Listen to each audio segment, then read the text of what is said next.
प्रणाम गुरुदेव। आपने कहा कि फॉर्म आइडेंटिटी रहता है एंड स्टोरी आइडेंटिटी जाता है, but like when ever I am sitting या घर पे जाता हूँ, सोफे पे बैठा हूँ, this is going on, story is going on,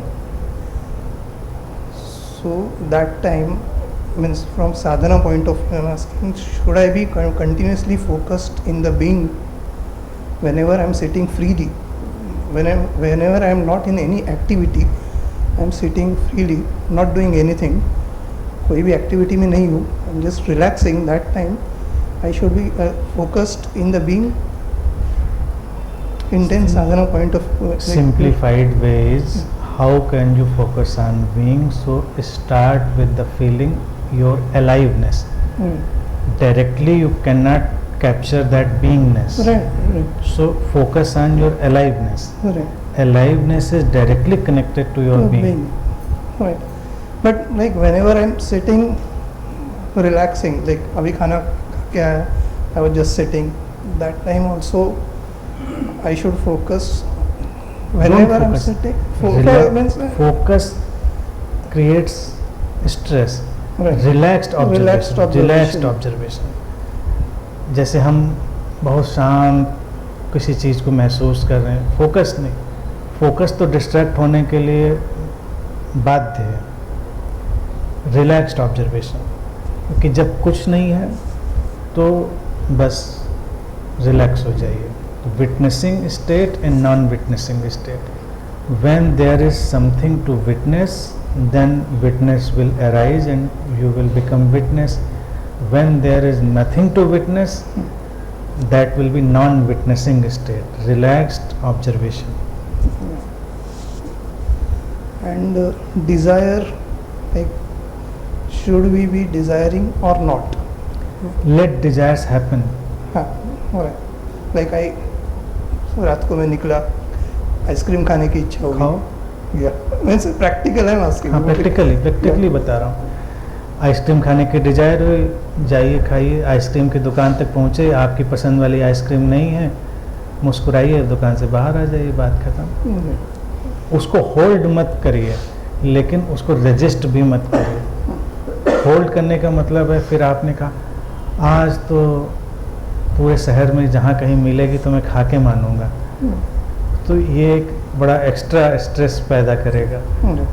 और आराम से आप गए, आपने देखा कोई स्ट्रेस नहीं है, तो डिजायर्स के साथ फाइट नहीं, डिजायर्स के साथ एक फ्रेंडली बिहेवियर करना है। फ्रेंडली बिहेवियर, और देखा जाए तो यही फ्रेंडली बिहेवियर भी है कि गए, मिला, ठीक है, नहीं मिला वापस लौट। इवन आपके घर में आपका बच्चा भी कोई हो और वो कोई फरमाइश कर दे, आप कल्पना करिए, वो तो बड़ा जॉयफुल है कि मुझे ये चीज़ चाहिए। आइसक्रीम का ही उदाहरण ले लें,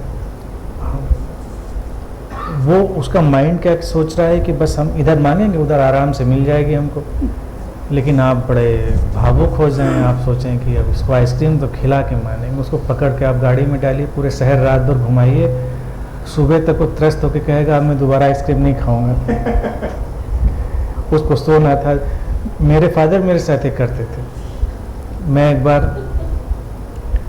घर में था अपने टाउन में, स्मॉल टाउन छोटा सा, तो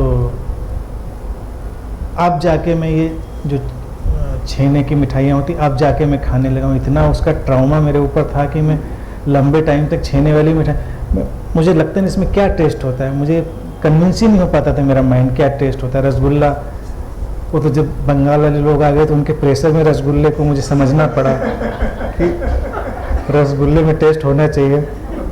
तो अब वो एक बार वो कुछ लेके आ गए, मैंने कह दिया कि हाँ बहुत अच्छा है, छोटा रहा था। और मदर की डेथ तो बचपन में हो गई थी मेरे, तो वो थी ही नहीं। अब वो उन्होंने एक्स्ट्रा प्रेशर मोहब्बत का ले लिया होगा कि अब बच्चा अकेला है तो इसको मतलब बच्चा कुचा प्यार भी दे दिया जाए।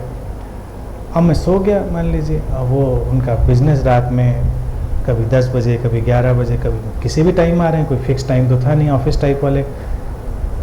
और यूजुअली मैं सो ही रहा होता था, मतलब गहरी नींद से मुझे जगा के लो खाओ, तो कुछ दिनों मुझे ऐसे मतलब नाइटमेयर्स टाइप के आते थे, लो खाओ उठ के वाला।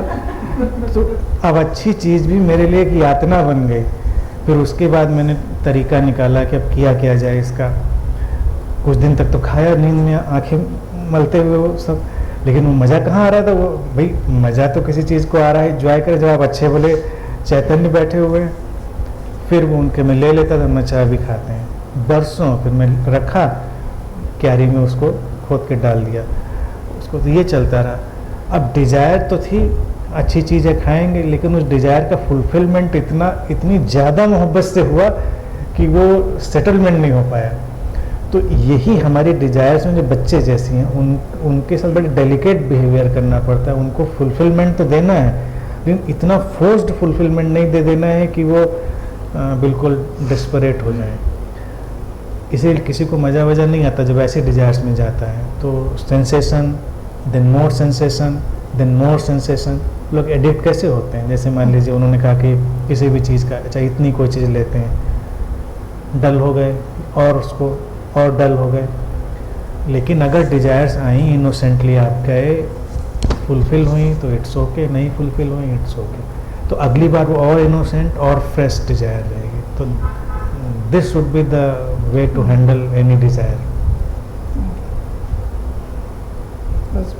आपका पहले भी सुना है रिगार्डिंग वासना, you always tell that awareness जगाओ, बट वो भी समझता नहीं है। मीन्स बस समझता है, बट हाउ टू जगाओ का देखिए, आप इस वर्ड से रिप्लेस कर दीजिए कि remain friendly with your any type of वासना। रिमेन फ्रेंडली, उसको कद्र करिए, उसका आदर करिए। वो भी डिवाइन है, आपने पैदा नहीं किया है, वो भी कॉस्मिक हैपनिंग है जो आपके अंदर आई है। तो उसको रिगार्ड से देखिए और हैंडल विद केयर। अवेयर होने की ज़रूरत नहीं। तो वासनाएं भी इतना परेशान करने वाली नहीं होती। आप यकीन मानिए, कोई भी वासना हो, किसी भी तरह की हो, नेचर उनके थ्रू आपसे कुछ फुलफिल करना चाहता है, कुछ। लेकिन वो कुछ हम नहीं जानते हैं।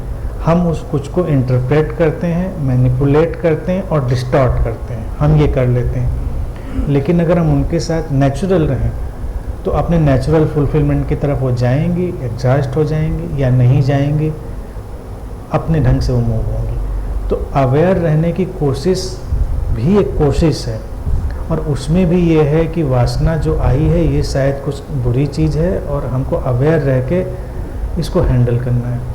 एक कहीं ना कहीं से बैक ऑफ द माइंड ये चीज़ होती है। और एक है हमारे अंदर जो कुछ भी है वो सैक्रेड है, वो सैक्रेड का डायमेंशन है। तो हम उसको प्यार से डेलिकेट वे में हैंडल करते हैं, तो फिर आपकी वासना ही आपको वे दे देगी, आपको बहुत वे दे देगी। वो एग्रेसिव नहीं रह जाएगी। एग्रेसिव वही चीज़ होती है कोई चिड़िया उड़ती हुई जा रही थी, देखिए उड़ती हुई वो निकल जाएगी। तो सारी जो डिज़ायर्स, वासनाएं होती हैं, ऐसे ही फ्लाइंग बर्ड्स की तरह होती हैं।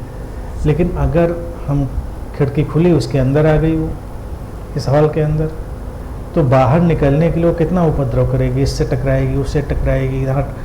और फिर हम उसको जब निकालने की कोशिश करेंगे तो फिर तो उपद्रव ही उपद्रव है कि वो यहाँ टकराई, वहाँ लहूलुहान हो जाएगी बेचारी। वही ध्यान है। तो जब कोई वासना एंटर करती है, just open all the windows, all the doors, sit silently and let bird fly. कुछ करिए नहीं, वो अपने आप जहाँ जाना है चली जाएगी, जिधर जाना है चली जाएगी।